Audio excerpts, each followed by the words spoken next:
Olá, pessoal, muito boa tarde. Bem-vindos a mais um encontro. Bem, pessoal, o que temos previsto para hoje? A ideia hoje é fazermos uma breve reconstrução do caminho que nós percorremos até aqui, certo?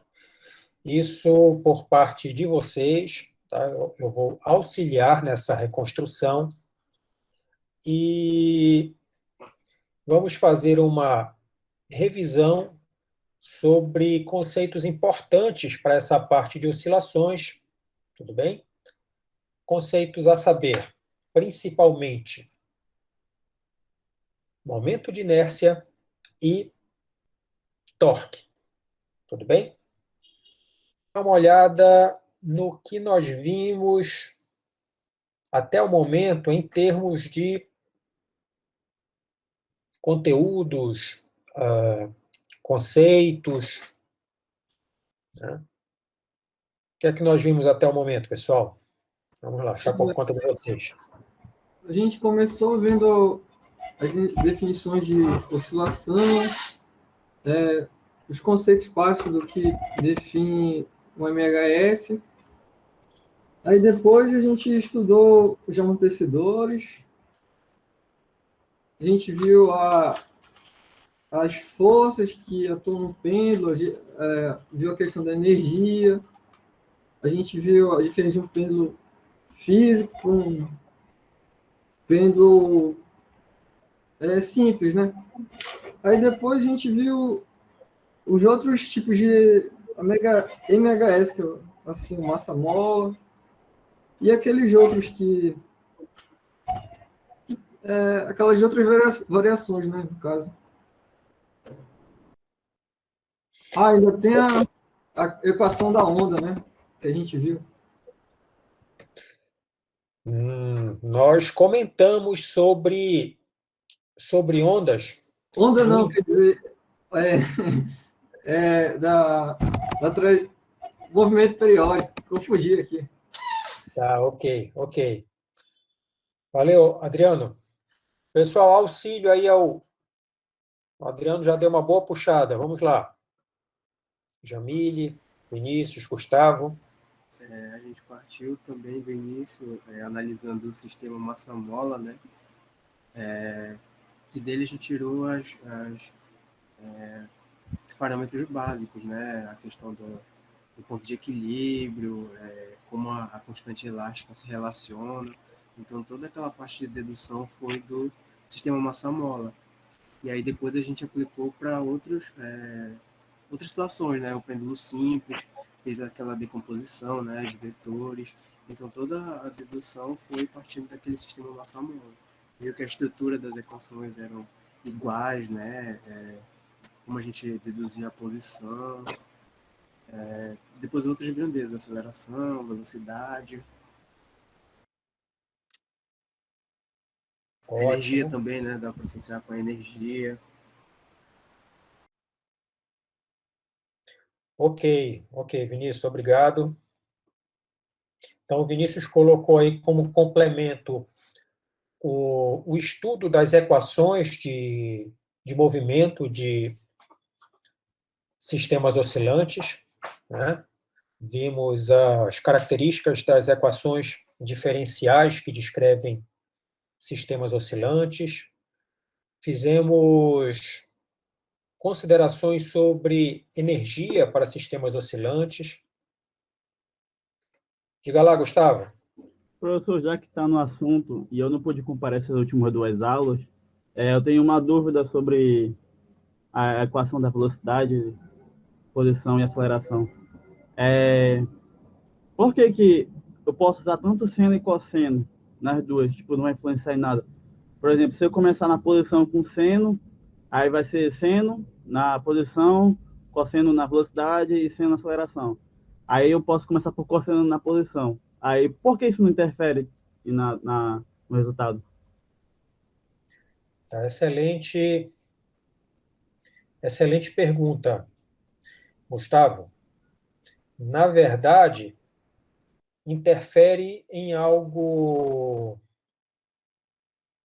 como eu posso dizer assim? Tá, deixa eu voltar um pouquinho. Nós podemos utilizar tanto seno quanto cosseno. É verdade essa parte. Nós temos essa liberdade de escolha. Tá? Entretanto, digamos, pensa na situação. Tu escolhes, nós estamos descrevendo o mesmo sistema físico, tá? Nós estamos analisando o mesmo oscilador, tá? Eu escolho seno, tu escolhes cosseno. E Gustavo, vai, Gustavo, complementa aí. Não É a seria fase. a fase inicial, né? Lembrei. Isso, é a constante de fase, né? Lembrei. Certamente, as nossas constantes de fase serão diferentes. Nós vamos estar falando a mesma coisa quando Mesma perguntarem amplitude, o mesma mesmo tempo. amplitude, a mesma frequência natural de oscilação. Entretanto, as constantes de fase vão ser distintas, tá? Mas uma vez que nós colocarmos à mesa as convenções que nós estamos trabalhando, as previsões têm que ser as mesmas, tá? Então, excelente, né? Excelente busca aí na memória. Muito bom. E, professor, Oi. nesse caso aí que o Gustavo perguntou, a diferença entre as constantes de fase vai ser π/2, né? Exatamente. Tá? Para essa situação, não é? Em que um escolheu uma função trigonométrica, o outro escolheu outra função trigonométrica harmônica, né? No caso aí, seno para cosseno, a diferença de fase é π/2, né? Necessariamente. Muito bem. Tem mais coisa ainda, Jamília? Professor, eu queria que o senhor falasse sobre. Não tem aquele arquivo da ponte que o senhor mandou? Eu estava olhando, né? Só que eu não entendi direito porque fala que passava muita gente, aí sacudia, né, a ponte. Mas aí eu não entendi como que eles colocaram colunas igual como se fosse pêndulo suspensa, né, para baixo, para parar de ter, né, parar de tremer o chão, né, quando tinha muita gente. Aí isso não seria um peso maior e talvez fizesse um risco de cair por causa da quantidade, né, de gente que é de mais ou menos umas 2.000 pessoas ao mesmo tempo que fala lá. Certo. Ok, Jamília. Uma boa pergunta, uma boa preocupação. Vamos lá. Essas estruturas cíveis, né? Ponte, um prédio, eles têm uma carga própria, ou melhor, o peso próprio da estrutura, né? E eles são dimensionados para dar conta de uma determinada carga ativa, mas essas estruturas elas são feitas com uma margem de segurança, né, que é relacionado a um parâmetro importante dentro da construção civil chamado fator de segurança. Tá? Então, vamos pegar aí como exemplo um estádio de futebol, em que é uma construção complexa e é uma estrutura que deve ser pensada para suportar diversos tipos de esforço, entre os quais a comemoração de um gol, né, em que muita gente vai pular e muitos em fase. Né, então, isso aí é um fator a ser levado em conta nos cálculos. A ponte também tem tem esses cálculos, né, de fator de segurança, tá? De modo que o que é acrescentado de carga adicional por conta como mecanismo de amortecimento é tranquilo para a estrutura da ponte, não vai alterar significativamente. A ponte não vai ser colocada em risco por conta dessa carga adicional, né?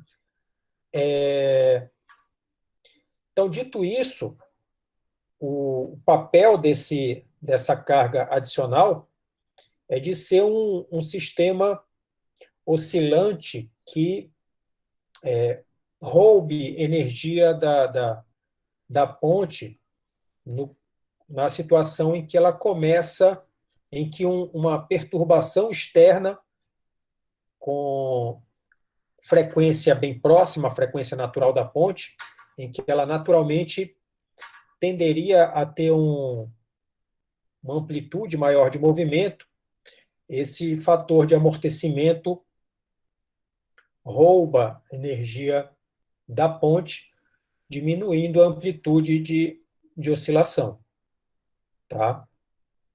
São preocupações pertinentes, né? Mas, como eu te falei, isso não vai alterar significativamente, não chega na margem de segurança da ponte, né? Como, por exemplo, um estádio com capacidade para 50 mil pessoas. Então, ele é projetado de uma maneira que, se você colocar ali 60 mil pessoas, vai ficar desconfortável, né? Mas não vai correr risco da estrutura colapsar. Pelo menos assim é para ser feito, né? Os cálculos, né? São feitos adequadamente, entendeu? Tem uma margem de segurança aí para dar conta de situações como essa. Ok, Jamil? Esclareceu um pouquinho? Sim, professor. Tá. Obrigada. Ok. Peraí que eu apertei aqui para desligar e não desligou o microfone. Tudo bem, pessoal? Mais algum aspecto de complemento em relação ao que nós vimos até agora? Teve também a relação do movimento circular uniforme com o movimento harmônico simples, que é a projeção dele, né, em um diâmetro, segue um movimento harmônico simples. Excelente. E muito bom. Mais algum ponto?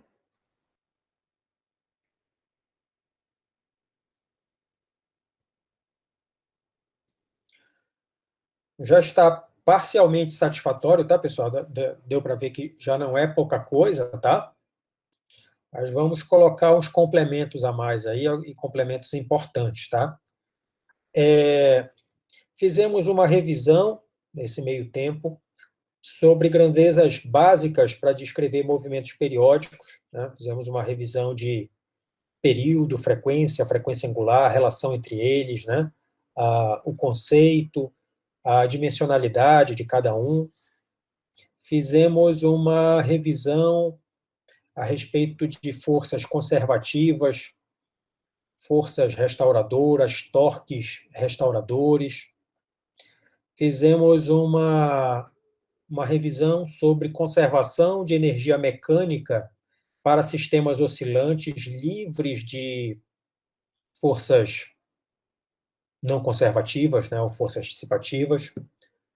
Fizemos uma caracterização do que são grandezas físicas intrínsecas e extrínsecas no contexto de oscilações.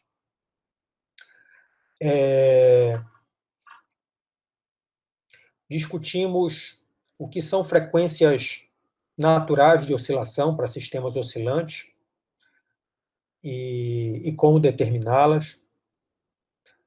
Discutimos sobre tipos de amortecimento, isso foi mencionado por vocês.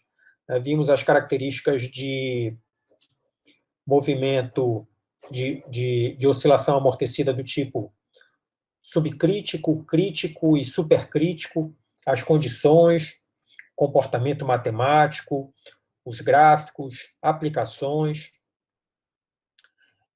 Iniciamos a discussão de frequências de oscilação em movimentos harmônicos amortecidos. Como colocado, iniciamos a discussão sobre semelhanças de equações diferenciais para sistemas oscilantes, traçando paralelo entre pêndulo simples e sistema massa-mola, e vamos dar continuidade nessa discussão,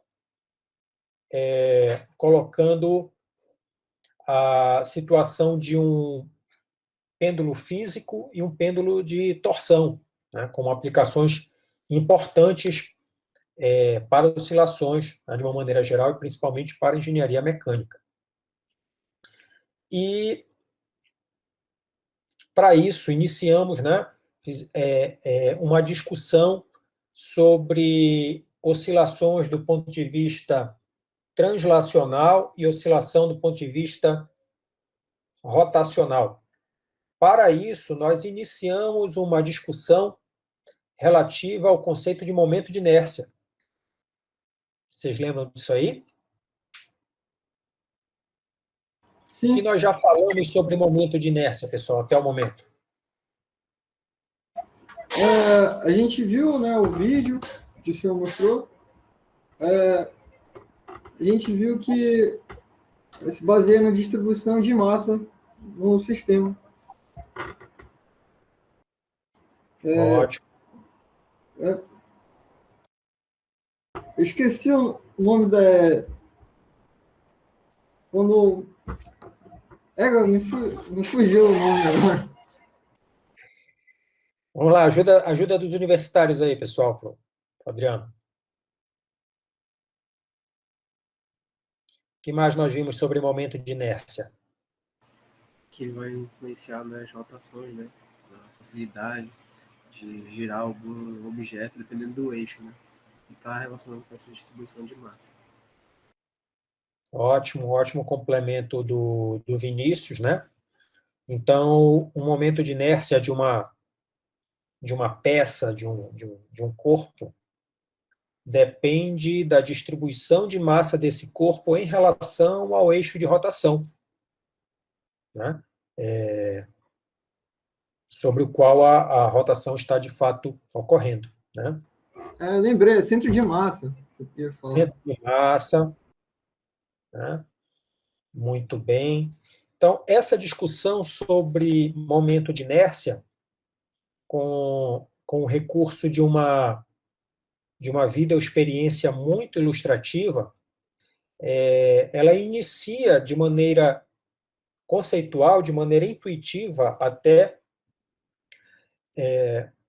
ela inicia a discussão sobre essa grandeza, né, tão importante, e eu muito destaquei para vocês a questão de entender momento de inércia, que é como normalmente o conceito se apresenta,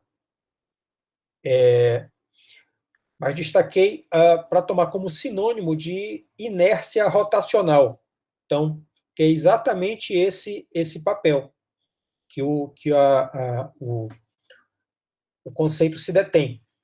Então, analogamente à resistência que um corpo oferece para ser colocado em movimento de translação, devido à sua quantidade inercial de massa, né, de maneira similar, para colocar um objeto em giro, também não vai ser de graça, ele vai oferecer uma resistência, e essa resistência ela vai ser mensurada em função do momento de inércia desse corpo, né, para a situação em questão, que a gente vai analisar para um determinado eixo de rotação. Ok, então, inércia, momento de inércia, inércia rotacional, tomem como sendo sinônimos. Começamos a discussão qualitativa com base nisso, né, e pelo recurso do vídeo da videoexperiência, sobre a dimensionalidade do conceito de momento de inércia, pessoal. Vocês acham que momento de inércia tem dimensão de quê?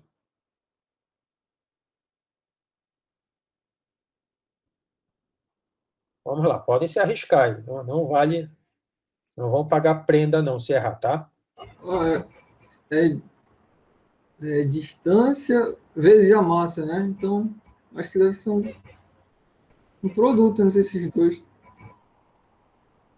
Tá, ok. O Adriano arriscou, então, a dimensionalidade de massa vezes comprimento, né, ou distância, né?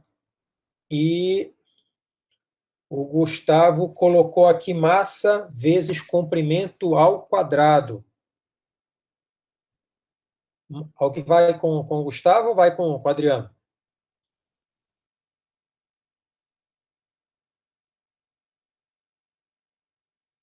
Jamile, Vinícius, tomam partido de quem? Ou vão inventar uma outra dependência? Vou colocar aqui para carregar. Então, vamos dar uma olhada na questão da dimensionalidade, tá, pessoal? Então, envolve dimensionalidade de massa, envolve dimensionalidade de comprimento, e a relação se dá por produto, evidentemente, né? Nós não vamos somar massa com comprimento, não tem nada a ver. Há um produto de massa com comprimento, mais precisamente com comprimento ao quadrado, como o Gustavo colocou, tá? Então, todo momento de inércia que nós vamos trabalhar tem essa dimensionalidade de massa vezes comprimento ao quadrado, né? No sistema internacional, seria quilo vezes metro ao quadrado.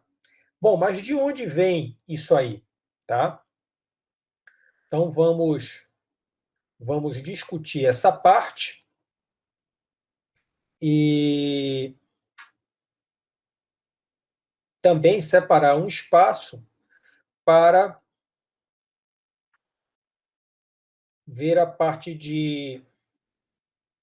possivelmente nós não vamos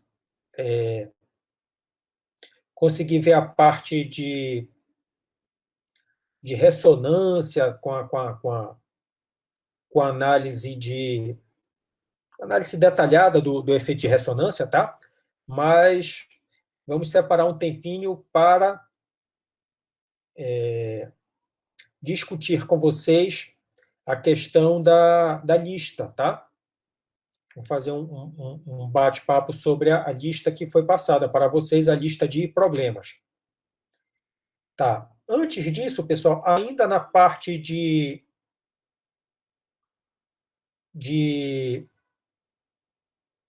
revisão, nós fizemos um bom apanhado a respeito da revisão de tópicos, né, de conteúdos, conceitos, e em relação aos recursos de aprendizagem e de avaliação que nós estamos trabalhando até agora, o que vocês poderiam destacar, o que mais tem chamado a atenção de vocês? A participação da gente, né? Legal, legal, Adriano. É um destaque importante. E a gente vem fazendo uso de que tipo de recursos para concatenar as ideias de vocês? Professor, eu tenho achado os vídeos bem interessantes, dá um entendimento bem melhor. E quando o senhor mostra também a mola lá e botou molas diferentes para a gente ver na prática a diferença, né, de cada uma, o comportamento delas, eu achei bem interessante. Legal, legal, Jamília. Mais algum comentário, pessoal? Eu também acho bem interessante essa parte, eu acho que facilita bastante o entendimento, né? Porque indo só pela parte matemática, às vezes algébrica tem um entendimento, mas às vezes é parcial, né? E aí, usando tanto dos vídeos de experiência quanto dos simuladores, facilita bastante. Ótimo, Vinícius, obrigado. Então, essa é uma característica de design instrucional do curso, né, em termos didáticos, e fazer uso de diversos recursos de maneira concatenada, né? De maneira concatenada, sendo esses recursos videoexperiências, simuladores, slides, com gráficos, com recortes de livro-texto, com listas conceituais, sempre destacando os objetivos de aprendizagem que estão em jogo, né, com a atividade ou no capítulo, né? E também o modelo de portfólio, tá? Que nós vamos falar sobre ele, tá? Então, com base nisso, a gente vem sempre enfatizando a importância de vocês produzirem boas dúvidas, boas questões, tá? Que pode ter influência do professor, tá? Não há problema nisso, né? Mas o importante é que a pergunta seja pertinente, seja de fato instigante, seja de fato importante para vocês, e vocês têm que justificar por que de fato o questionamento, né, o tipo de dúvida produzida, por que instigante, significativo para a formação de vocês, e vocês são responsáveis por justificar essa escolha, né? Então tem a questão dessa ênfase, né, do estímulo à produção de questão de toda e qualquer ordem que vocês considerem importante. E dentro disso, nós utilizamos muito a questão da quatríade, né? O que eu sei, o que eu não sei, por que eu não sei e por que eu deveria saber, né? De maneira que você consegue monitorar o seu processo de aprendizagem, consegue determinar onde é que está falhando, onde estão aparecendo as dificuldades, claro, sempre com a ajuda do professor, e consegue fazer relação, né, com o assunto em nível mais amplo, né, e mais rico. Então, também destacamos o que está em jogo, né, as finalidades formativas, né, os tipos de habilidades, competências, tipos de domínio, e a gente vem fazendo isso sistematicamente. Então, isso fazem parte desse princípio de design instrucional do curso. Então, entre os recursos de organização, sempre vem procurando auxiliar em relação a como vocês estão estudando, como vocês estão se organizando, como vocês estão tomando nota e cobrando a participação de vocês, aula a aula, para estruturar esse conteúdo, né, que está sendo colocado à disposição de vocês. Nós temos 2 semanas de aula, né? E aí é muito importante saber o que vocês estão produzindo, como vocês estão produzindo, como vocês estão avançando. Tudo bem? Então, vamos lá. Eu estou realmente em dúvida se a gente faz um bate-bola hoje da parte da lista, ou primeiro ver essa parte de momento de inércia e torque, e deixa isso, mais o bate-bola para a aula de quinta. O que vocês preferem? Para mim, é a segunda opção. Não sei para vocês. Para mim também, professor. Para deixar mais tempo para a gente fazer a lista. Então, vamos fazer uma revisão sobre momento de inércia e torque, essa parte de rotação, agora? Seria isso? Pode ser. Isso. Ok, voto em contrário, para ver se dá um empate aí, a gente precisa fazer um voto de Minerva, alguma coisa assim, ou todo mundo concorda com essa opção? Concordo também. Tudo bem? Então vamos lá. Bom,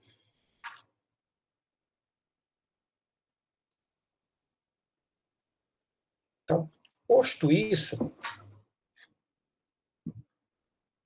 nós vamos utilizar como um dos recursos a serem disponibilizados para vocês, tá?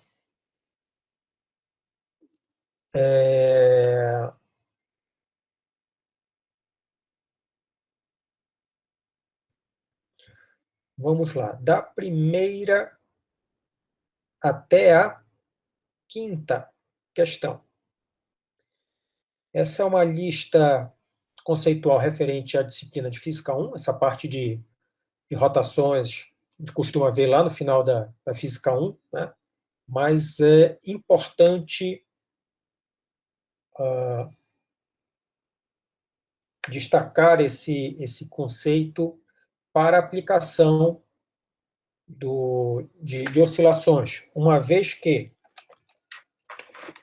quando nós vamos colocar um objeto a oscilar de maneira rotacional, nós temos que levar em conta a distribuição de massa do objeto em relação ao eixo de rotação, né, para saber como é que esse sistema oscilante vai se comportar, né? Dito de outra maneira, a frequência de oscilação vai depender do momento de inércia desse corpo. Então, vamos pegar aqui a primeira e a terceira perguntas. O que é momento de inércia de um corpo? É uma característica intrínseca do corpo? Do que depende? Explique. Então, vamos lá. Então, já discutimos aqui, de maneira qualitativa, de maneira intuitiva, um pouco sobre o momento de inércia. Sobre essa segunda pergunta, é uma característica intrínseca do corpo? De outra maneira,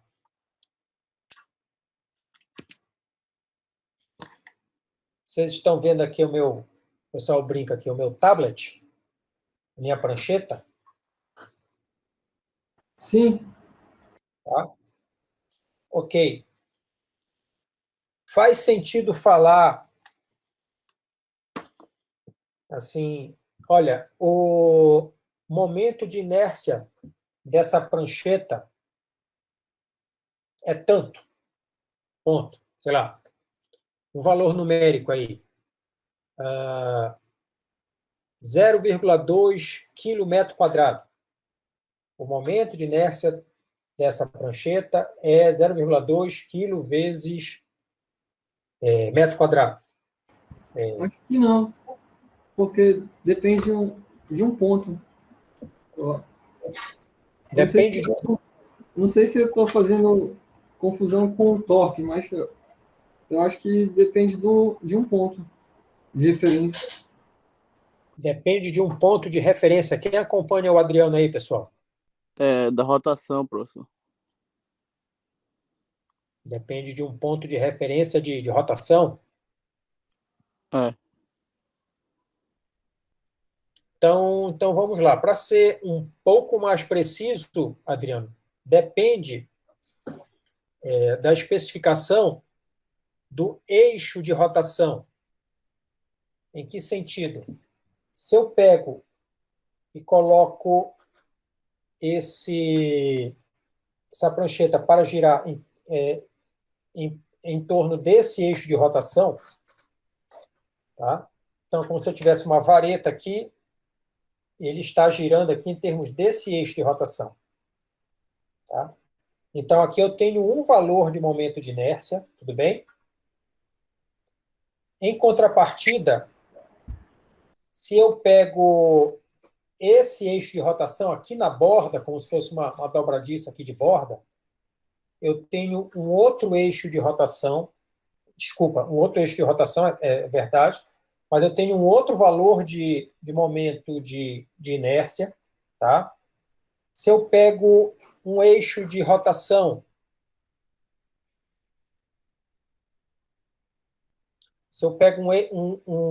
um eixo de rotação aqui na diagonal, tá vendo?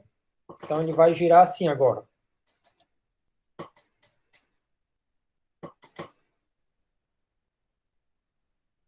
Tudo bem? Se eu pego agora esse eixo de rotação, para cada uma dessas escolhas, o momento de inércia é diferente. Para cada uma dessas escolhas, a resistência à rotação ela é diferente.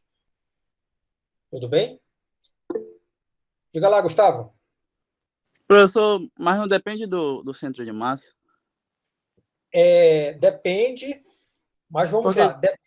Oi, pode falar. porque se for pegar dos 4 pontos, o centro de massa não seria a diagonal? Ou o centro da diagonal, o meio? Vamos lá, Gustavo. É o seguinte, o centro de massa, o centro de massa do corpo, aí sim é uma propriedade intrínseca dele, tá? Você pode tirar aqui um procedimento, né? Faz aqui o pontilhado, faz um outro pontilhado aqui na vertical, acha o ponto de interseção e acha efetivamente o centro de massa que não depende nada de rotação, é uma propriedade intrínseca do objeto. Ok, muito bem. Mas eu posso fazer colocar o objeto em giro por diversos eixos de rotação que passam pelo centro de massa e ainda assim o momento de inércia é diferente. Mas por que vai ser diferente, professor? Porque a resistência ao giro ela vai ser função da distribuição de massa do corpo em relação ao eixo de rotação. Em relação ao eixo de rotação, e não somente em relação a um ponto. Isso vai ficar mais claro, Gustavo, quando a gente for ver tabelas de momento de inércia e pegar, por exemplo, figuras geométricas como um aro, e você vai tirar o momento de inércia em relação ao eixo que passa aqui pelo diâmetro do aro. Esse momento de inércia vai ter um valor, tá? Que é diferente do momento de inércia para um eixo de rotação que passa pela geratriz aqui desse aro, entende? Vai ser diferente. Quando a gente for discutir a tabela, fica mais fácil de argumentar isso aí. Não, eu entendi, professor, que eu estava confundindo com... Vamos supor, se o aro fosse uma esfera, aí seria tudo igual, no caso, né? Sim. Aí eu estava confundindo isso. Tá? Tava pensando em 3D, mas eu estava pensando em 2D, na verdade, eu acho. Tudo bem? Então, já começa a clarear mais um pouquinho. Então, dito isso,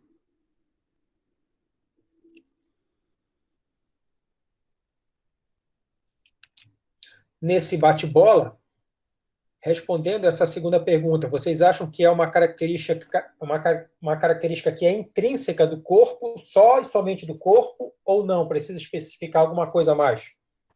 Precisa especificar. Precisa especificar, né, com que eixo de rotação nós estamos trabalhando, tá? Então, quando você fala sobre o momento de inércia de um determinado corpo, uma determinada peça mecânica, pode ser que o eixo de rotação esteja subtendido pelo fato de que a peça ela vai ser colocada em giro em função do projeto dela, né, que já tem um eixo de rotação ali bem determinado. Mas, então, necessariamente, para falar em momento de inércia, nós precisamos especificar qual é o eixo de rotação que nós estamos trabalhando para para aquela determinada situação. Tudo bem? Então, depende do eixo de rotação e depende da distribuição de massa do corpo em relação ao eixo de rotação que nós estamos trabalhando. Tudo bem? Essa pergunta não é importante para nós nesse contexto. Aqui, sim.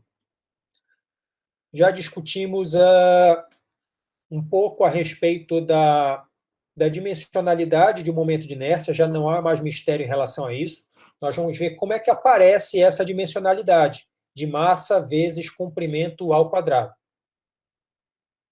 Aí, muito bem. Que recurso você utiliza para não esquecer a dimensionalidade dessa grandeza? Vamos lá.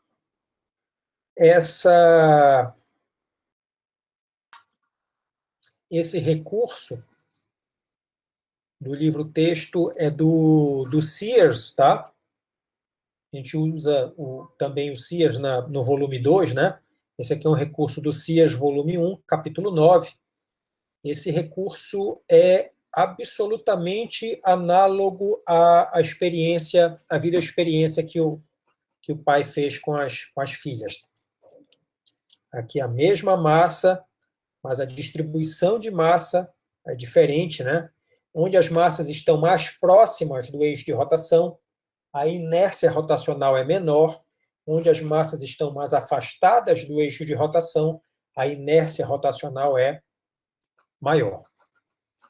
É mais difícil, né, de fazer o objeto girar para essa situação aqui de baixo. Mas não é essa. Esse recurso é bom, mas não é esse. Esse é um recurso muito, muito, muito bom, de um outro livro, uma outra editora, que é do Halliday, agora Fundamentos. Não há importância, né, o fato de estar em inglês, porque nós estamos aqui para ajudar nessa interação. Então, o que temos nessa representação aqui? Nós temos um corpo de formato não convencional, né? Não é uma figura geométrica regular, mas o que interessa aqui, ele vai ser posto a rodar por esse eixo de rotação, né? Então, seria como se estivesse vendo o objeto aqui e o eixo de rotação estivesse perpendicular ao plano do objeto, tá? Digamos, fizesse ele a girar por esse eixo de rotação aqui. Bom, então aqui está o eixo de rotação perpendicular a esse plano, né?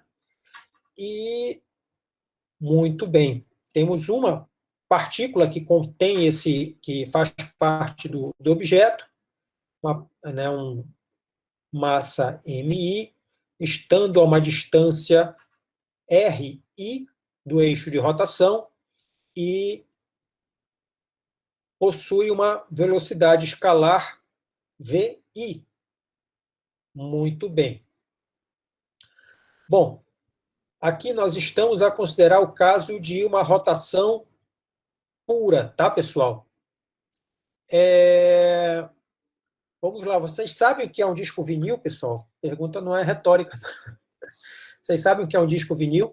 Sabem para que serve, como é que funciona? Sim, professor. Tá? Os pais de vocês têm ainda vinil em casa? Mas Meu avô tinha. O avô, né? Sim, professor. A minha irmã tem alguns. Legal, legal. Tá. Então, ou seja, não é um objeto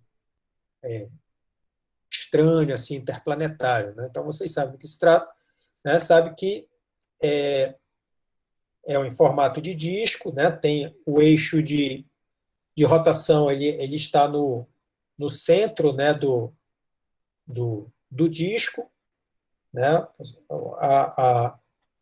Quando mexe o braço, né, com a agulha, se aciona o motor de rotação e o objeto começa a rotacionar. Bom, o objeto em giro possui uma energia cinética associada a esse giro, pessoal? Acho que tem, é calculado de... Aí, se for colocar a forma da energia cinética, vai dar zero, né? Por causa que não tem deslocamento.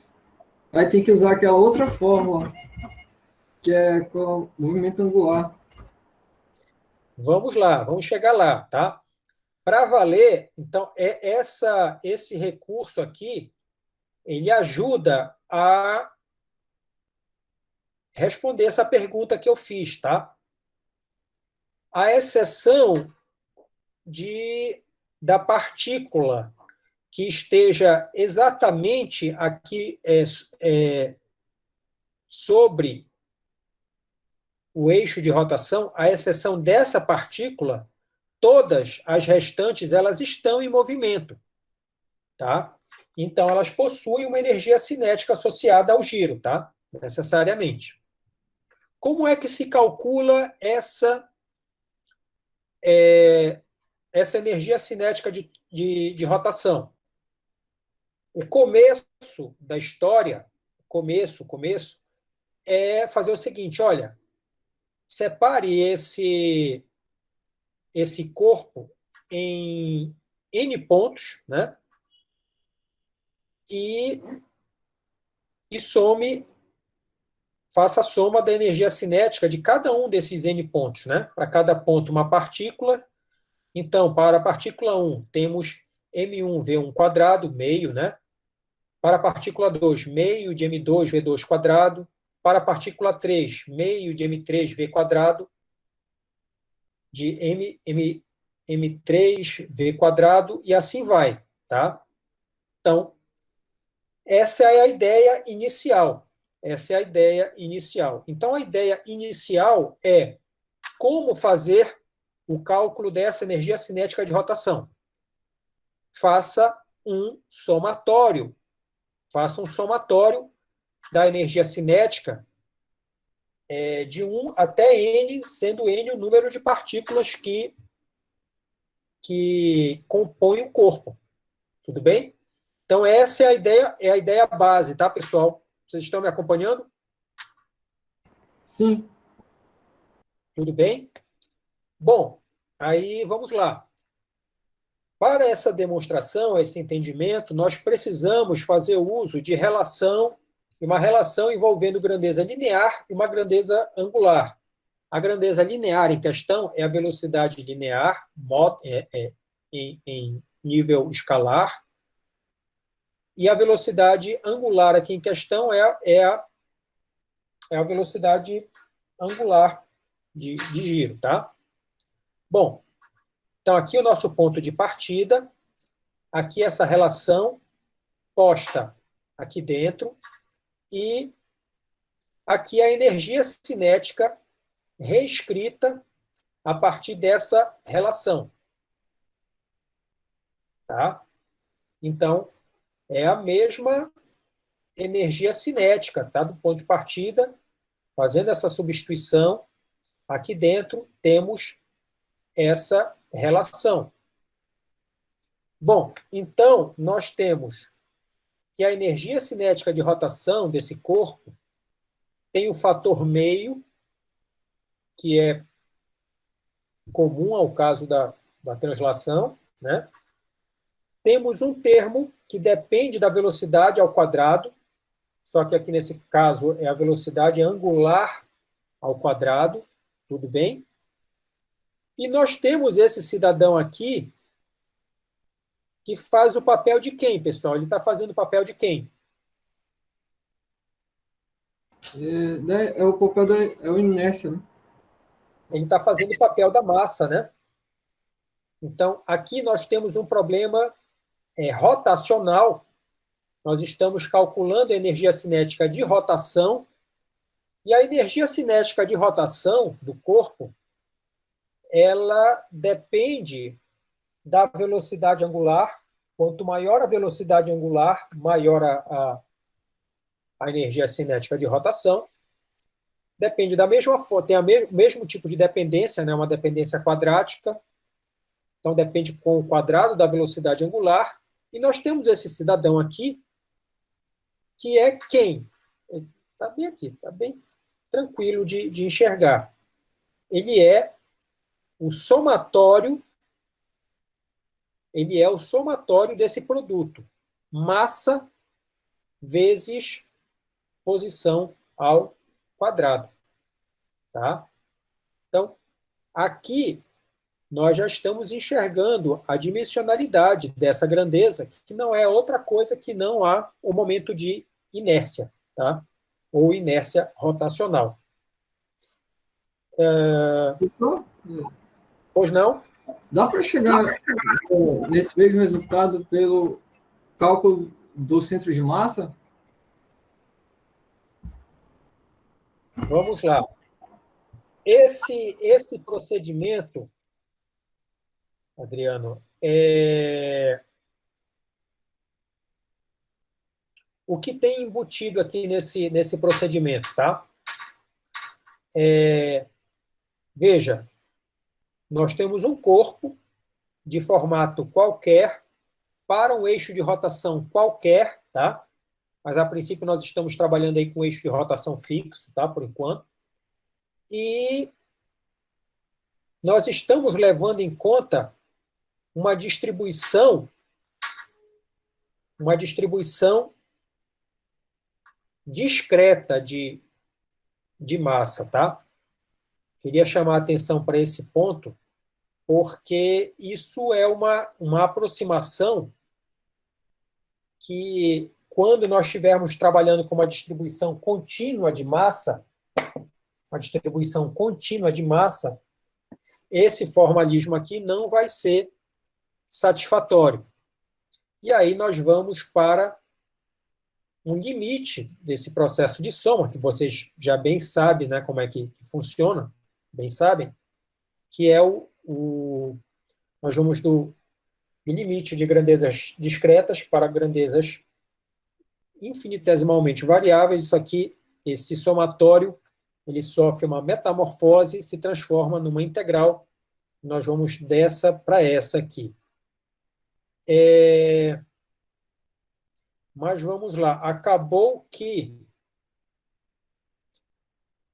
para essa discussão, Adriano, não aparece explicitamente a questão do centro de massa. Mas o que nós vamos ver é que nós já estamos vendo que a energia cinética de rotação, ela é função da velocidade angular, com o mesmo tipo de dependência, né? Depende quadraticamente da velocidade angular, e depende dessa grandeza aqui, que é o momento de inércia, que depende da distribuição de massa. A partícula I, ela está a uma distância, ela possui uma massa MI e possui uma distância RI ao eixo de rotação, e entra como para o cálculo de momento de inércia? Produto MI RI ao quadrado, né? E faz isso para todas as partículas, né? É claro que, como eu falei, isso aqui tem uma utilidade para o caso de uma distribuição discreta de massa, mas nós estamos vendo aqui a representação para uma distribuição contínua de massa. O que é uma distribuição contínua de massa? Bom, é mais fácil entender a distribuição discreta de massa, né, como eu tendo uma partícula aqui, tem uma partícula aqui, tem uma partícula aqui, uma partícula bem aqui. Eu tenho massas dispostas pontualmente. Essa é uma distribuição discreta. A distribuição contínua, isso, um livro, tá? Um objeto sólido, né, com uma determinada dimensão, uma determinada distribuição de massa, e aí a ver se nós estamos trabalhando com uma distribuição linear, com uma distribuição superficial, ou se com uma distribuição volumétrica, né? Tá? Então, evidentemente, são densidades diferentes, né? Uma densidade linear de massa, densidade superficial e uma densidade volumétrica de massa. Vamos dar uma olhada com mais calma em relação aqui a essa tabela de momentos de inércia para corpos rígidos. Tudo bem? A visualização está ok aí para vocês, pessoal? Sim. Muito bem. O que temos?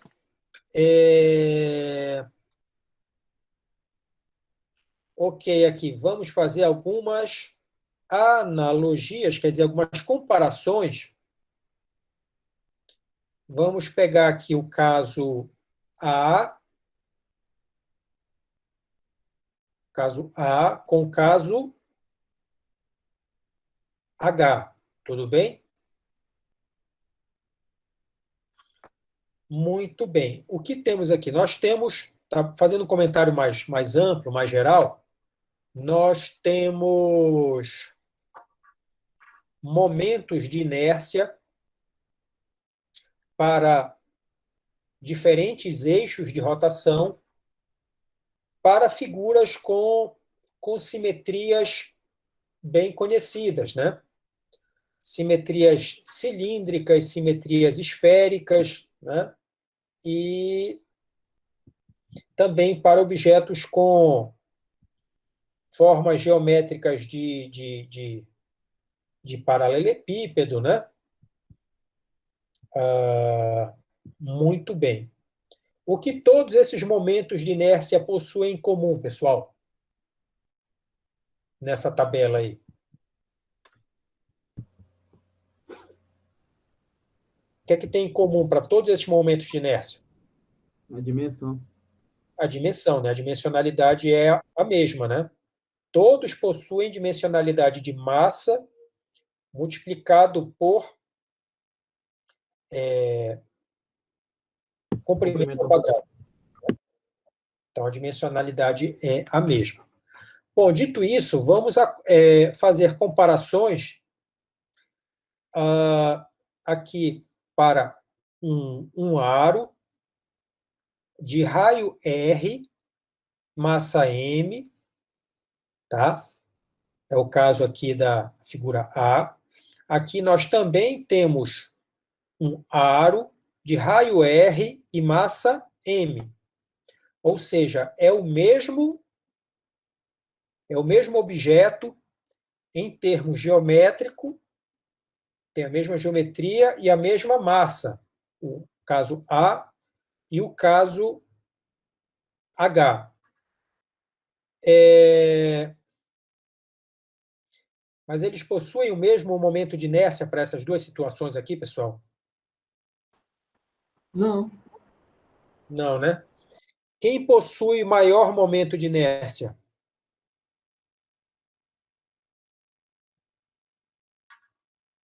Caso A ou caso H? O caso A. Ok. Qualitativamente, isso é tranquilo de justificar para vocês, pessoal, ou não?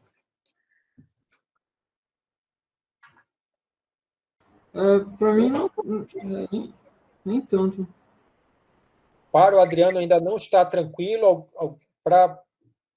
Alguém consegue enxergar por que o momento de inércia para o caso A ele necessariamente é maior do que para o caso H? Acho que é por causa da distância, né? Perfeito, Adriano. Alguém mais quer aprofundar essa justificativa, pessoal?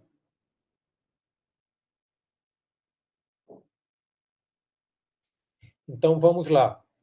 Aqui, no caso A, o eixo de rotação ele fica equidistante, né? Ele fica equidistante e é o máximo valor possível, né? Então, onde tem massa, se mantém a uma distância fixa e o maior valor possível para esse objeto. Dito de outra maneira, esse eixo de rotação, ele, para tomar em conta aqui esse valor, né, teria que fazer o somatório, no caso aqui nós faríamos pela integral, tá? Todos esses resultados aqui são passíveis de serem deduzidos por integração, tá, pessoal? É um exercício bem interessante, bem legal esse aí. Diga lá, Gustavo. E, professor, na hora de integrar, no caso, a gente tem que pegar um pedaço bem pequeno, né, da massa? Isso mesmo. Isso mesmo, tá? Depois a gente faz esses cálculos. Aqui nós faríamos com o elemento infinitesimal de área e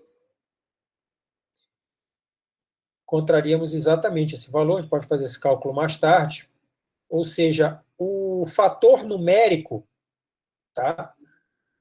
Então, vamos lá. Levando em conta que o momento de inércia ele vai ser função da massa, vai ser função do raio, vai com r ao quadrado, mas o fator numérico associado ao momento de inércia, ele vai depender do eixo de rotação em questão.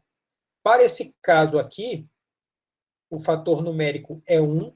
Para esse caso aqui, né, em que você passa aqui, o eixo ele passa pelo diâmetro, né,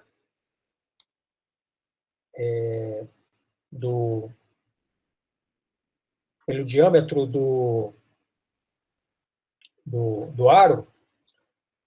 Nesse caso, o fator numérico associado ao momento de inércia é igual a meio, tá? 1/2. Porque aqui, qualitativamente, a gente observa o quê? Que esses pontos aqui, eles estão bem próximos do eixo de rotação, né? E esses aqui estão à distância máxima. À exceção desses, todos os demais pontos não estão ao máximo da distância em relação ao eixo de rotação, e alguns estão até, inclusive, bem próximos aqui ao eixo de rotação. De maneira que, sem dúvida, a inércia rotacional para essa escolha de eixo é menor do que a inércia rotacional para essa escolha de eixo. Tudo bem aí, pessoal? Em termos qualitativos, entender a diferença desse resultado para esse resultado aqui? Sim. Tá? Muito bem. E aqui temos alguns casos limites interessantes. Por exemplo, aqui já é o caso de um aro em formato de cilindro anelar, né? Então, pega aí um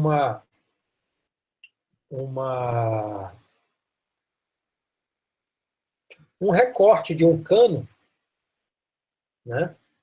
Cano de tubulação de água, né? Ele tem um diâmetro interno, e tem um diâmetro externo. Reparem que esse eixo, ele é equivalente ou não a esse aqui, pessoal?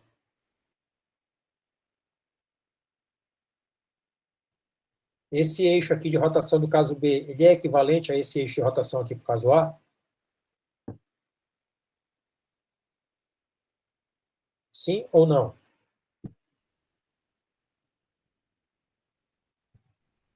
Alô, câmbio, alguém aí? Tinha ido no banheiro. Esse eixo. O eixo de rotação do caso B, ele é equivalente ao do caso A? Sim. É verdade, ele é equivalente, né? Mas aí vamos ver o seguinte aqui, se esse resultado ele tem como esse resultado aqui, ele tem como ir em direção a esse resultado, caso A? Sim, caso a diferença entre os raios, né? O raio 1 e o raio 2. Seja zero, né? Ou seja, O o limite, raio... o limite tende a... Exato. Exatamente. No caso aqui, o limite do raio interno aqui tendendo ao do raio externo, eu vou tomar aqui como uma igualdade. Então, vai ficar R1 igual a R2 igual a R. Então, vai ficar R quadrado mais R ao quadrado, 2R ao quadrado, que corta com esse meio de baixo. Então, ficaremos com MR ao quadrado, né? Seria exatamente esse caso, para a situação aqui em que esse cilindro anelar, né, tenha o raio interno muito, muito próximo do raio externo, né? Tomando pela igualdade, nós vemos que esse resultado ele tende ao resultado aqui do caso A. Tudo bem?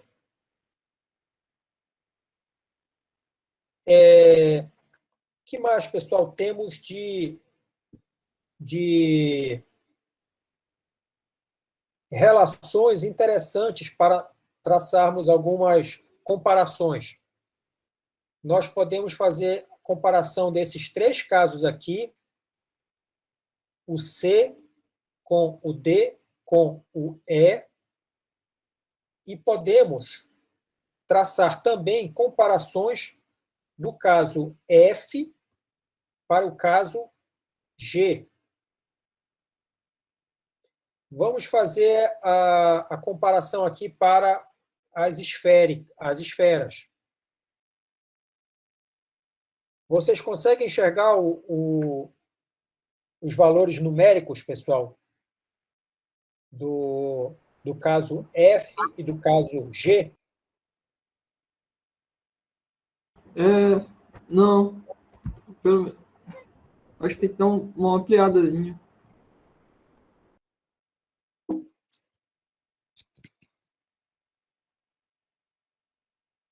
Ver se eu consigo ampliar mais do que isso.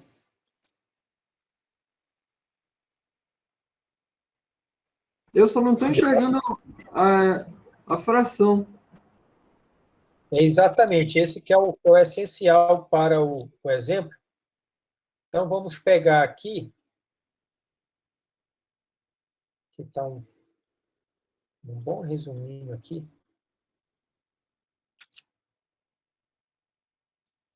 Para o F, nós temos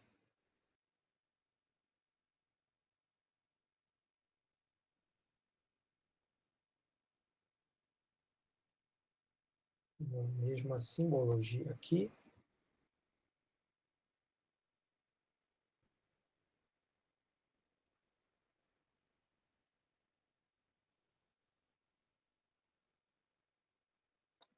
Ficou feio.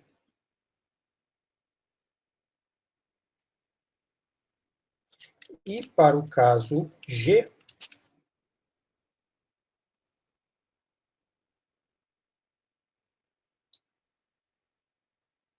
nós temos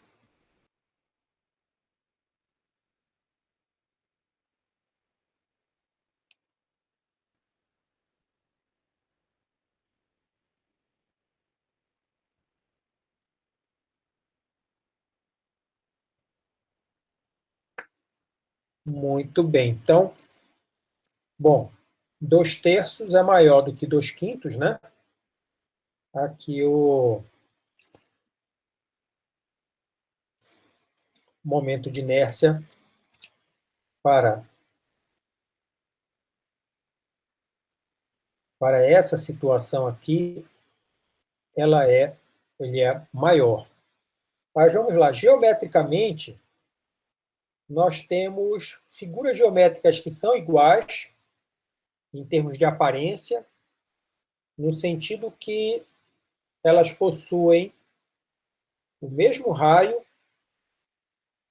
a mesma massa possuem o mesmo raio, a mesma massa e o mesmo eixo de rotação. Confere? Sim. E por que os momentos de inércia são diferentes? Eu acho que, olhando para a figura, não consigo ver muita diferença, mas o que eu acho é que os eixos são paralelos, só que o centro é diferente. Alguém acompanha aí a aposta do Adriano, pessoal? Seria porque uma é oca. Acho que o Vinícius aí deu uma dica boa. Então, bom, o que nós temos escrito aqui? Vamos lá, deixa eu colocar novamente a situação. No olho, olhando, nós temos esferas de mesmo raio, e se nós colocássemos numa balança, elas teriam a mesma massa e o eixo de rotação, tanto para cá quanto para cá, ele passa, ele toma uma medida diametral, né?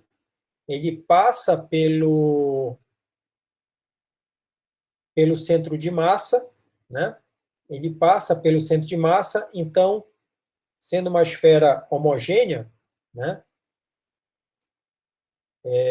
Eu teria o mesmo eixo de rotação e as esferas possuem a mesma massa e o mesmo raio e momentos de inércia diferentes. Bom, a única opção que resta para explicar é a seguinte: a distribuição de massa dessas duas esferas,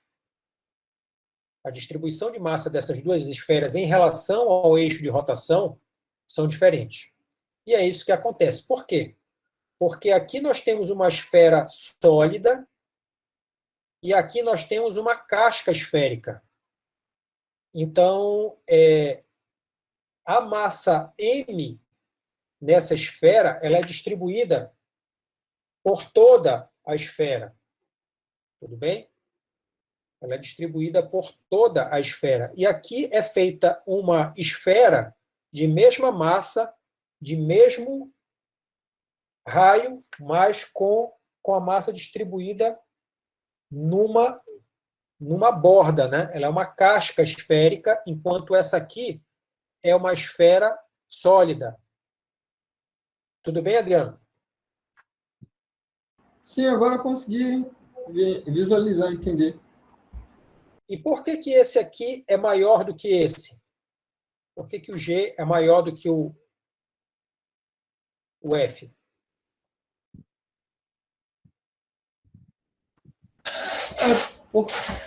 Por conta da distribuição de massa, né? Porque uma é oca e outra não é.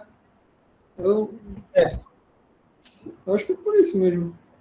Certo, mas qualitativamente, como é que a gente explicaria o fato desse coeficiente aqui do momento de inércia ser maior para esse caso do que para esse aqui?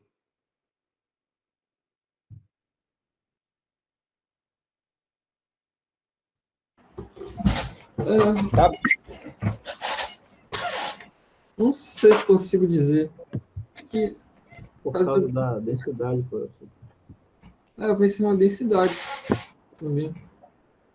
Sim, as densidades serão diferentes, né? Aqui eu trabalharia com uma densidade volumétrica, aqui trabalharíamos com uma densidade superficial, mas, assim, em termos qualitativos, nós explicaríamos da seguinte maneira, né? Como a distribuição aqui ela é homogênea, então, para essa situação, eu teria muito mais massa próximo ao eixo de rotação para a esfera sólida, em comparação com uma casca esférica, entendeu? Que a distribuição tende a estar mais afastada do eixo de rotação em comparação com com a esfera sólida. Tá? Então, por isso, temos uma diferença aqui, né, nos fatores numéricos de 2/5, né, ou 0,40, para 2/3, né, que seria 0,66. Né? Então, aqui, enquanto eu tenho 0,4 massa vezes raio ao quadrado, aqui nós teríamos 0,66 vezes massa R ao quadrado, né? Pelo fato de que numa distribuição, numa casca esférica, eu tenho, qualitativamente falando, comparando essas duas distribuições, né? Na esfera sólida, eu tenho contribuições ali de massa que estão mais próximas do eixo de rotação em relação à casca esférica, né, que ela está na superfície da casca esférica, né, por definição, uma casca esférica. E aí a distribuição de massa para essa situação ela é mais afastada, ela está mais distante do eixo de rotação em comparação com a casca, com a esfera sólida. Daí nós temos essa diferença no valor numérico. Então, qual é que seria mais difícil de girar, pessoal? A esfera sólida ou a casca esférica? A casca, né? Porque as partículas estão mais afastadas. Exatamente. É isso que o momento de inércia me diz, né? O momento de inércia para a mesma massa, mesmo raio, e para o mesmo eixo de rotação. Então, isso é importante, né? A massa, o raio e o eixo de rotação. O momento de inércia da casca esférica é maior do que o momento de inércia da esfera sólida para o eixo diametral. Tudo bem, pessoal? Já melhorou um pouquinho aí essa parte de momento de inércia, confere? Confere. Tá? E muito bem. O que temos aqui? Aqui nós temos uma barra. Aqui nós temos uma barra fina posta a girar por um eixo de rotação que passa pelo centro perpendicular ao comprimento. Essa aqui não é uma boa aproximação para uma barra. Isso aqui é um coçador de costas, olha que interessante, já quase aposentado, tá? Só tem duas garrinhas aqui para fazer o papel. Se esquecer aqui essa parte, até dá para passar por uma barra. Confere? Então, o eixo de rotação aqui seria por um eixo de rotação aqui no centro desse corpo e perpendicular ao eixo da barra. Tá? Seria esse aqui o eixo de rotação. Isso aqui para uma barra fina. Seria o caso aqui do momento de inércia aqui para esse caso. E aqui seria a previsão para um cilindro sólido. Então, as dimensões internas aqui, no caso raio, né, passariam a ter alguma importância, tá? Aí nós teríamos aqui 1/4 de mr² mais 1/12 de ml².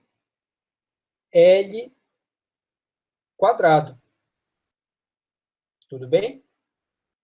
Mais uma vez, se essa dimensão aqui for irrisória, tá?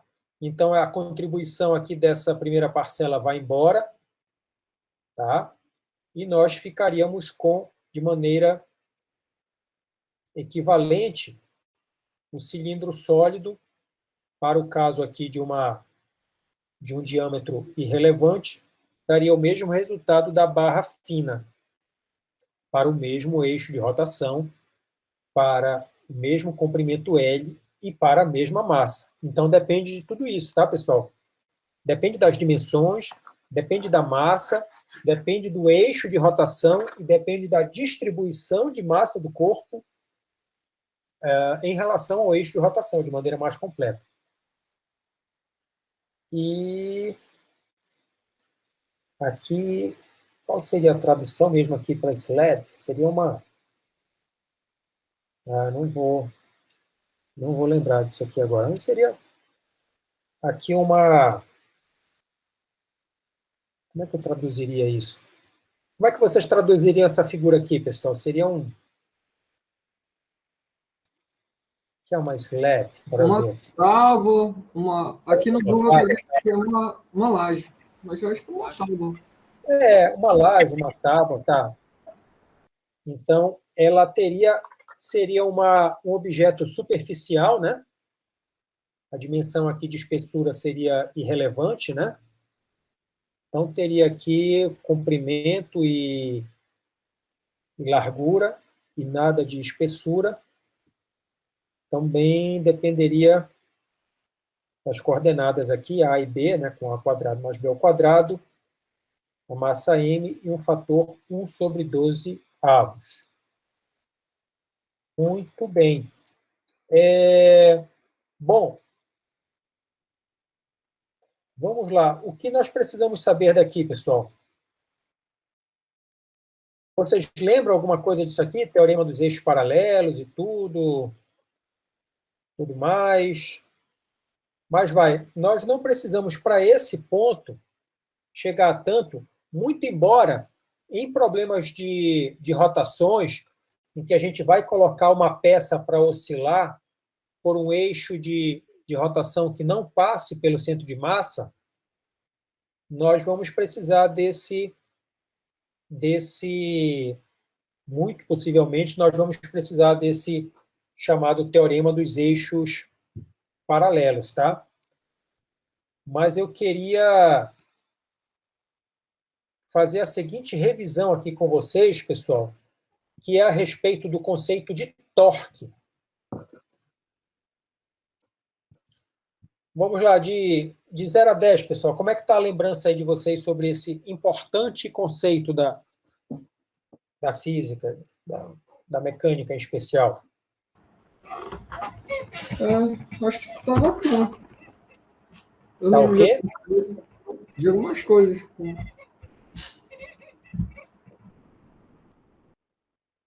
Bom, vamos fazer uma revisão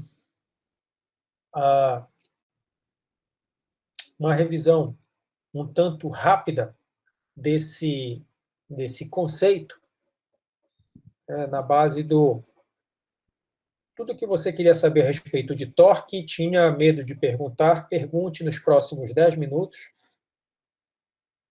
Mas, vamos lá, torque vem do latim, torcere, né?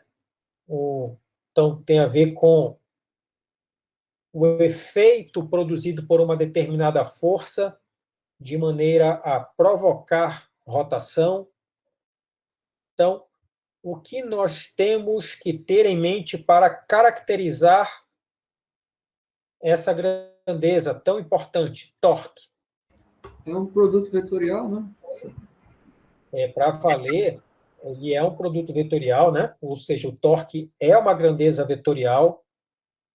Em várias situações importantes, nós precisamos tratar o torque como, de fato, o que ele é, né? Uma grandeza vetorial.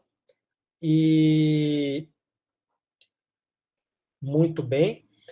Torque não é força, força não é torque, tá? Nós fazemos analogias de torque com a força no sentido de estabelecer que o torque em problemas de rotação é o análogo da força em problemas de translação. Ponto. Um análogo, uma analogia. Nunca, jamais na vida de vocês digam que força é torque ou que torque é força, tá, pessoal? Pelo amor de Deus. Não façam isso jamais. Temos uma expressão escalar aqui, tá? Temos uma expressão escalar em que nós temos aqui o famoso braço de alavanca.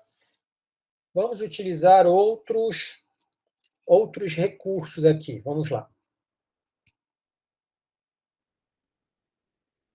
Aqui um recurso muito, muito, muito legal. Vamos usar esse e esse aqui.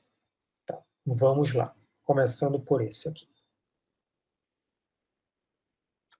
Muito bem, pessoal. Temos aí uma ferramenta importante. Vamos desatarrachar uma determinada porca, né, que está bem presa, e para isso utiliza-se essa ferramenta. Bom, algumas caracterizações qualitativas sobre torque. Eu vou utilizar essa figura aqui. Imaginem aqui o seguinte, tá? Dá para imaginar aqui, acho que essa situação. Esse também é um recurso do Sears, tá? Primeiro volume. Imaginem o seguinte. Deixa eu ver aqui. Essa vista seria uma vista superior. Então, tá vendo esse... Vocês estariam olhando de cima o seguinte aqui. Aqui eu teria um cabo com uma boa porca aqui embaixo e o eixo de rotação ele estaria passando mais ou menos por aqui, perpendicular ao plano da prancheta, tá? E em 3 pontos nós utilizaríamos prego, tá? Pregos e fios. Então, aqui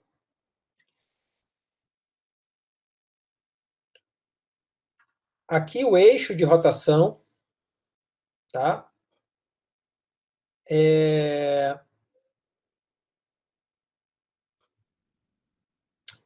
Aqui um pregozinho com fio, tá? Aqui a linha de ação da força. Aqui um outro fio que passa, cuja linha de ação da força passa pelo eixo de rotação, e aqui um outro prego com fio sendo puxado nessa direção aqui, tá? Então, temos 3 agentes externos aí nessa experiência didática para estudarmos qualitativamente o conceito de torque. Bom, o que nós sabemos qualitativamente do conceito de torque? Sabemos o seguinte, que nem toda força aplicada sobre um objeto é capaz de produzir rotação. Confere? Sim. Então, vamos lá. Quando é que uma força não é capaz de produzir rotação, por maior que seja a intensidade dessa força, pessoal? Quando for perpendicular ao centro de rotação. O eixo de rotação perpendicular. Vamos lá. Todo mundo concorda com o Adriano? Discorda frontalmente? Discorda com um ângulo de 60 graus? Professor, poderia repetir a pergunta? Tá. Por exemplo, aqui.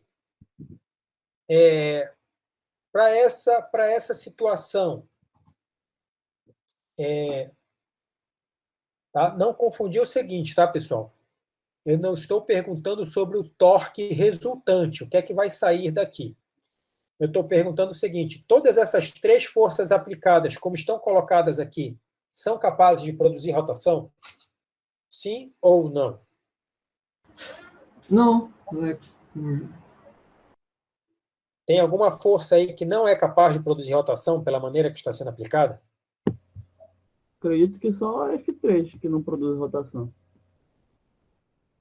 Ok, todo mundo concorda, pessoal? Sim, concordo também. Tá? E como é que vocês explicariam fisicamente, matematicamente, o fato da força F3 não produzir rotação?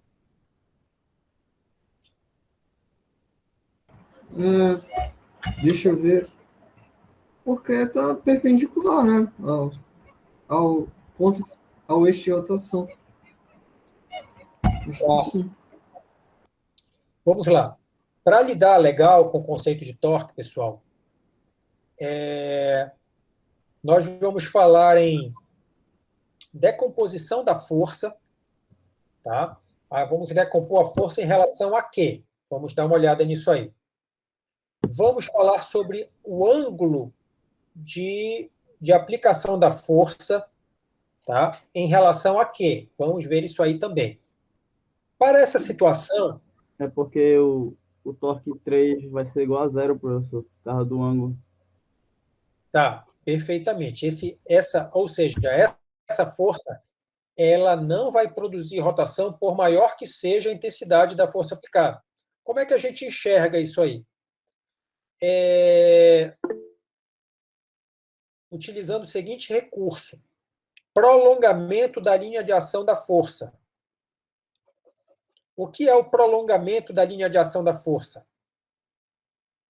A força está sendo exercida aqui via um cabo, né, uma corda, um fio, e a força aplicada se dá ao longo dessa direção, né, sempre puxando, a gente não empurra ninguém com nada, com uma corda, um cabo, sempre puxando, e o prolongamento da linha de ação da força, ela passa exatamente pelo eixo de rotação. Toda força ou componente de força que passa pelo eixo de rotação não produz rotação. A gente pode se convencer disso facilmente tentando abrir uma porta, exercendo uma força exatamente na quina da porta, de maneira que o prolongamento da linha de ação da força passa pela dobradiça da porta, passa pelo eixo de rotação. Ou você tentar arrancar ou empurrar exatamente na linha de ação no eixo de rotação da porta, né, por onde passa a dobradiça. Se o cara for muito forte, for um incrível Hulk, ele pode até arrancar a porta, mas produzir rotação não produz, né? Então, a justificativa mais simples e direta é dizer o seguinte: o prolongamento da linha de ação da força passa pelo eixo de rotação. Nesse caso, nada a declarar em termos de rotação, nada a declarar em termos de rotação produzida por essa força, nada a declarar em termos de torque. Tudo bem? E eu ouvi aí alguém levantar a mão, quem foi? Professor, eu queria saber se existe uma demonstração para essa forma do torque, sempre quis saber se ela parte de algum princípio. Existe sim. Existe sim. Levando em conta que esse aqui é um excelente recurso, tá? Então, vamos lá. Vocês estão aí na oficina mecânica de vocês, olha aí. Vai que, né? Por que não, né? E tem lá a parte de... Não precisa nem falar em borracharia, né? Um macaco hidráulico. Você tem aqui a peça, né? Pela qual você vai fazer vai içar ou vai abaixar, né, o veículo. E aí, muito bem, qual é a situação que está sendo posta aqui? Aqui, vamos lá, dá para caracterizar tudo de maneira muito clara e de maneira aplicada a um problema de engenharia, tá? Então, aqui uma barra de um macaco de qualquer natureza, né? Normalmente hidráulico. Então, nós temos essa direção aqui, tudo bem? O eixo de rotação está indicado aqui, é perpendicular a esse plano que nós estamos vendo. E, bom, a força ela está sendo aplicada nessa direção e nesse sentido, tá? Verticalmente para cima. Tá? Por que está assim? Com um interesse didático. Tá? Então, muito bem. Lembrem-se que eu falei que, para efeito de torque, de análise de efeito de rotação produzido por uma força, para valer essa análise, parte por decomposição do vetor força. Tudo bem? Foi isso que eu falei. Bom, toda decomposição traz a pergunta: decomposição em relação a quê? Sempre. Bom, a decomposição para efeito de torque, em relação à direção radial. O que é a direção radial, pessoal? Bom, vamos supor que a força está sendo aplicada pontualmente, ou aproximadamente aqui nesse ponto P. Tudo bem? Ponto de aplicação da força, eixo de rotação. O ponto de aplicação da força em relação ao eixo de rotação, a esse ponto aqui, nós temos uma direção definida aqui por esse segmento de reta. Confere, pessoal? Tudo bem? Sim. Essa direção aqui, que localiza o ponto de aplicação da força em relação ao eixo de rotação, essa direção ela é chamada de direção radial. Tudo bem? Então, essa força aplicada, ela tem uma componente na direção radial e tem uma componente perpendicular à direção radial, chamada de direção tangencial. Tudo bem? Tudo bem. Vamos lá. Então, a força em si, ela está descrita aqui por um vetor mais espesso e mais escuro. E esse Szinho aqui significa dizendo que nós já estamos trabalhando com as componentes das forças. Tá?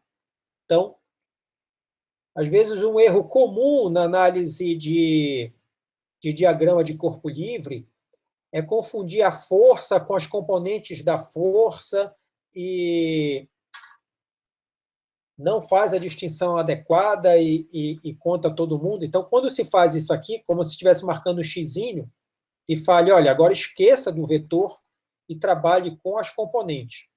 Então, nós temos uma componente radial e uma componente tangencial. Pergunta, pessoal, essas duas componentes produzem rotação? Não. Não? Qual é a componente que não produz rotação? Aquela que está com cosseno, né? A componente que está com cosseno, ou seja, a componente radial da força, essa componente cuja linha de ação, olha a linha de ação da força. A linha de ação está passando por onde, pessoal? Pelo eixo. Pelo eixo de rotação. Confere? Então, essa componente aqui, essa componente, nada a declarar em relação ao efeito de torque. Nada. Essa componente aqui, ela produz torque, pessoal? Sim. Sim, tá? E, normalmente, para otimizar o efeito de torque, é assim que a gente abre porta, né? nós exercemos a força de maneira perpendicular, nós exercemos a força de maneira perpendicular em relação à direção radial, né? E o mais distante possível em relação ao eixo de rotação. Tudo bem? Então, a componente que realmente tem o efeito de produzir rotação é essa componente tangencial, e a componente cuja linha de ação da força passa pelo eixo de rotação, que é a componente radial, nada a declarar em relação a torque. Bom, então, torque é uma grandeza vetorial, a gente faz decomposição, em relação à direção radial, que nada produz em termos de rotação, temos a direção tangencial que ok, é capaz de produzir rotação.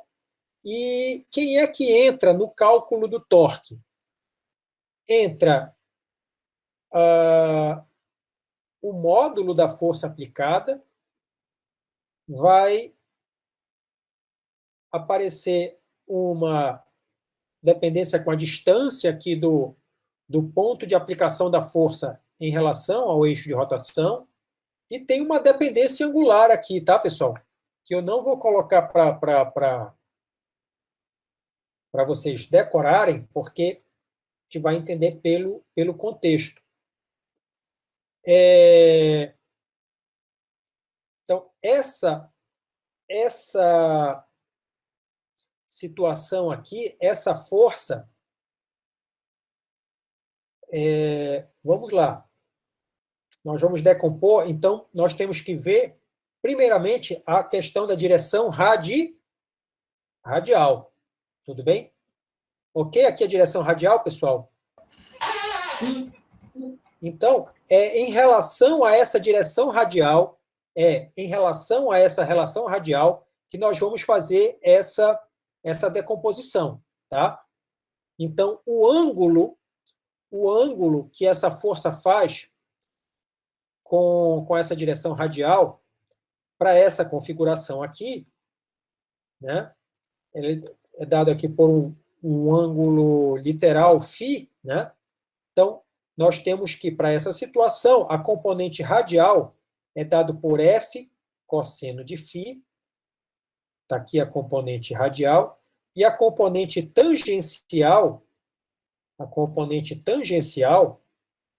que é a componente capaz de produzir efeito de rotação, é dado pelo módulo da força, né? Módulo de F, multiplicado pelo seno de φ. Está aqui, ó, seria transladar essa componente aqui para cá. Está aqui o triângulo retângulo, né? Componente tangencial, componente radial e a própria força F, né? Então, é esse cidadão aqui, é essa componente que vai entrar no cálculo do torque. Então,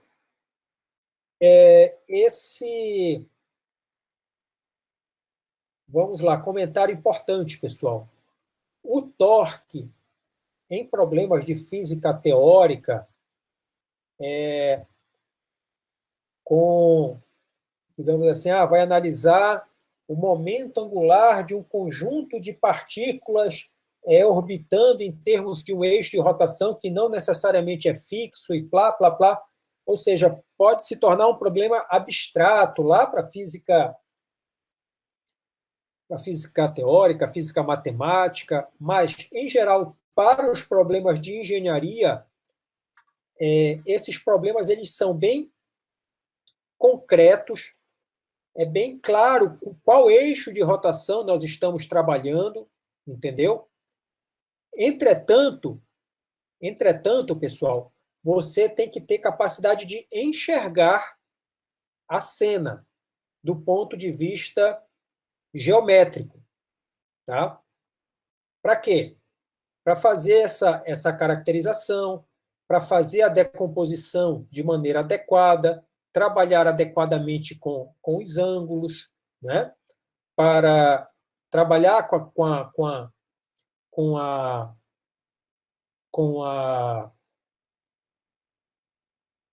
a componente correta, tá? Então, esses são conceitos bem visuais, mas você tem que ter uma capacidade de leitura da cena. O que é que eu estou falando aqui de um pouco mais abstrato? Acho que são conceitos importantes. Prolongamento da linha de ação da força. Prolongamento da linha de ação da força, ou melhor, aqui, nesse caso, da componente, né? A componente radial, por definição, é a componente que localiza, que passa pela direção radial, tá? Então, essa aqui, como 1000 vezes já declarado, nada a acrescentar em termos de produção de rotação. Essa aqui, sim. Então, prolongamento da linha de ação da força. Aqui, no caso, o prolongamento da linha de ação da força é o que nós temos aqui, tá? O prolongamento da linha de ação da força propriamente dita, tá ok, pessoal? E aí você faz o seguinte mapeamento aqui. Perpendicularmente, você faz o prolongamento aqui da linha de ação, tá? Prolongamento da linha de ação. E perpendicular a essa direção, você sai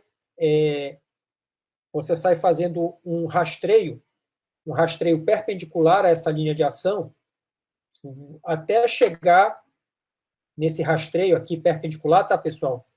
Até vai passando aqui perpendicularmente a linha de ação, até encontrar o eixo de rotação. Essa distância aqui é o próprio braço de alavanca. Tá ok, pessoal? Então, o braço de alavanca é uma descrição bastante útil, bastante intuitiva. É uma grandeza escalar, com dimensão de distância, né? E aqui é dado por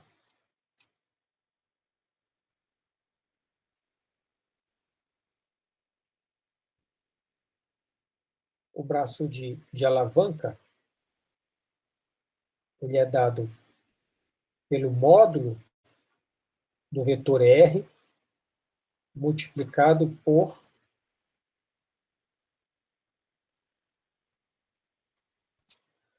mais. Muito bem, pessoal. Acabou que nessa revisão não deu tempo propriamente de nós fazermos o entendimento da chamada segunda lei de Newton para problemas de rotação, que seria o seguinte, né? O torque como sendo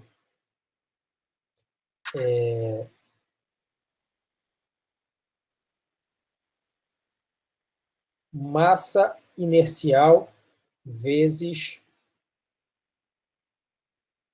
aceleração angular.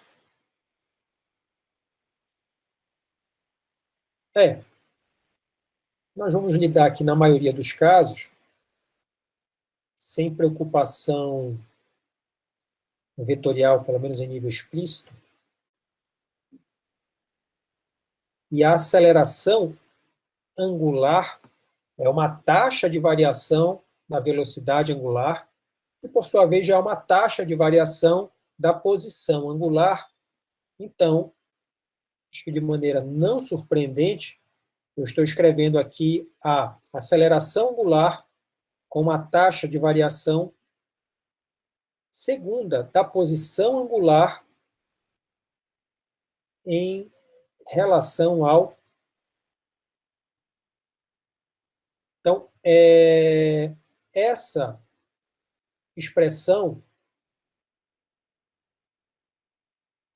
vai ser importante para nós entendermos a dinâmica de sistemas oscilantes com rotação, para determinarmos as soluções de movimento as equações diferenciais, achar a frequência natural de oscilação, de pêndulo de torção, de pêndulo simples,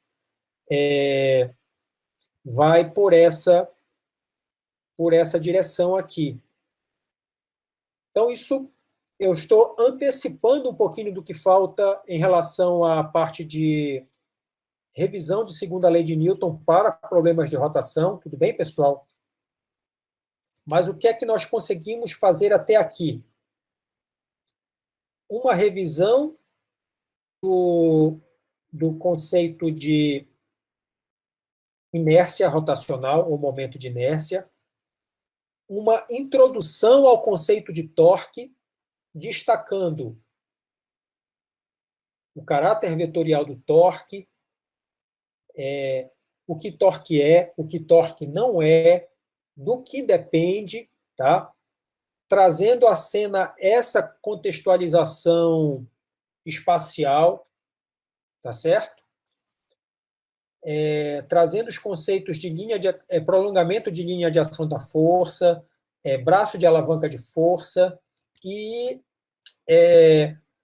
antecipando aqui a questão da segunda lei de Newton aplicada a problemas de rotação, para entendermos perfeitamente a questão de oscilações de sistemas oscilantes com rotação. Tudo bem? Para não variar o tempo passei muito hoje, né? Agradeço a participação e sigo pedindo a participação de vocês aí para os questionários seguintes, tá? Tudo bem? Certo, professor. Obrigado aí. Falou, pessoal. Boa tarde a todos.